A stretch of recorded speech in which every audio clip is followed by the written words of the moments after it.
Today, we dive deep into the fortune of Rick Harrison. Rick Harrison, the renowned businessman and reality TV star from Pawn Stars, had always been a sharp negotiator. But his final deal was the most surprising of all. When he passed away, his family gathered for the reading of his will, expecting the usual division of assets. What they didn't expect was the heartfelt legacy he had left behind, one that brought tears to their eyes. Harrison had spent decades building his empire, transforming the gold and silver pawn shop into a cultural phenomenon. Yet, despite his success, he never flaunted his wealth. Those close to him knew he was a savvy investor, but even they were unprepared for the scale of his fortune. As his lawyer unfolded the documents, his sons Corey and Adam, along with his wife and close friends, decided so far. And why, in the first place, would his own mother sue him? The backstory. Rick Harrison is the man who made pawn shops cool and turned reality TV into a gold mine. But he probably didn't think his most dramatic storyline would come from his own family. Yet here we are.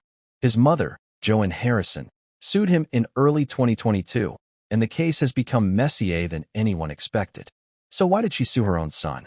To the outside world, Rick and his family seemed close-knit. After all, the Harrison family's charm and banter were a big part of Pawn Stars' success. But like any family, they had their cracks. For years, viewers loved the dynamic between Rick, his father Richard, the old man Harrison, his son. Richard was the patriarch of the Harrison family and a co-owner of the gold and silver pawn shop. When he passed away, it was revealed that he had left his 49% share of the business to his wife, Joanne. This made her a co-owner of the shop alongside Rick, who already controlled the remaining 51%. But this is where things got tricky. According to Joanne, her ownership stake in the pawn shop was not always so straightforward. Back in the early 2000s, when she was hospitalized, Rick allegedly approached her with papers to sign. She says she didn't fully understand what she was signing at the time, but those papers effectively transferred her 51% ownership to Rick. From that point on, Rick and Richard ran the shop as co-owners while Joanne was left in the background. At the time, Joanne did not raise any issues. Maybe she trusted her son, or maybe she didn't realize the long-term implications. But after Richard's death, she began to feel sidelined. As the sole heir to Richard's 49% share, Joanne became a co-owner again, at least on paper. She says Rick was supposed to provide her with detailed financial records and include her in business decisions. Instead, she claims he kept her in the dark and failed to live up to his legal obligation as a co-owner. The lawsuit. Then came the lawsuit. Joanne decided to take serious action. Legal action. She accused Rick of mishandling family assets, withholding financial information, and even misappropriating funds. According to court documents, Joanne claims that more than $500,000 in cash and silver, which belonged to Richard, is unaccounted for. She is also questioning how Rick has been managing the shop's profits and whether he has been using the money for personal expenses without her knowledge. Joanne is asking the court for several things. First, she wants a full accounting of the shop's finances.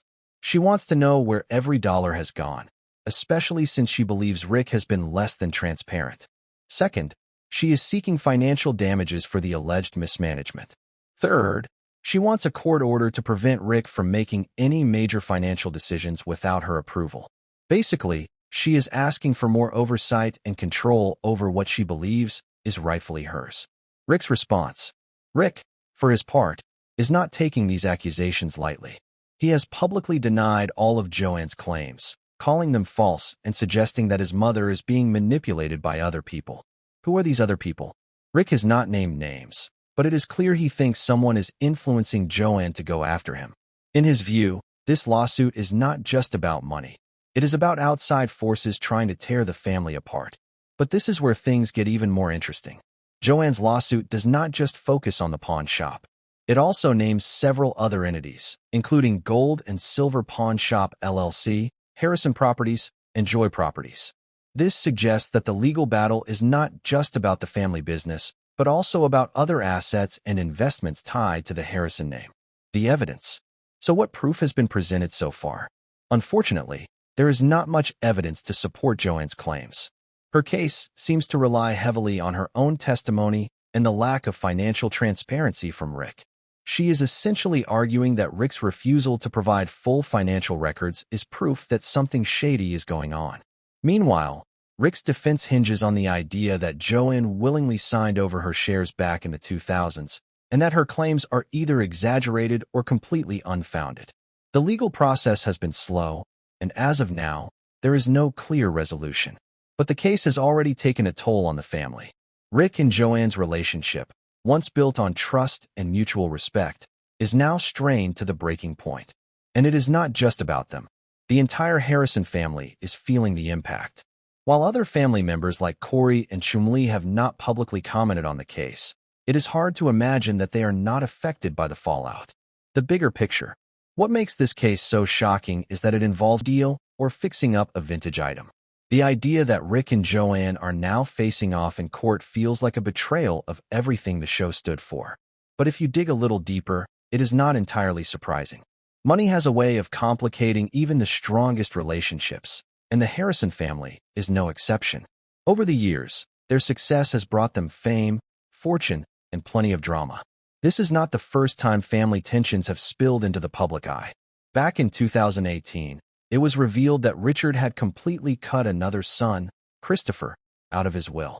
The reasons for this decision were never fully explained, but it was a clear sign that not everything was rosy behind the scenes.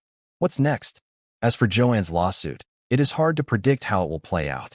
If the court sides with her, it could mean major changes for the gold and silver pawn shop and the Harrison family's finances. But if Rick is cleared of any wrongdoing, it could strengthen his position as the head of the family business. Either way, this case is a reminder that even the most successful families have their share of struggles. What's really at stake here is not just money or ownership, it is trust.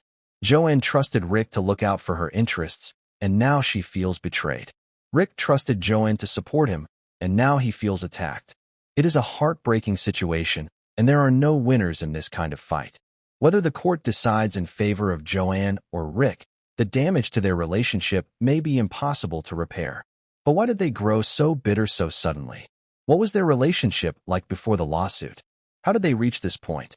To understand how Rick Harrison and his mother Joanne ended up in a bitter legal battle, we need to rewind and take a closer look at who they were, how they got into the pawn business, and what brought them to where they are now.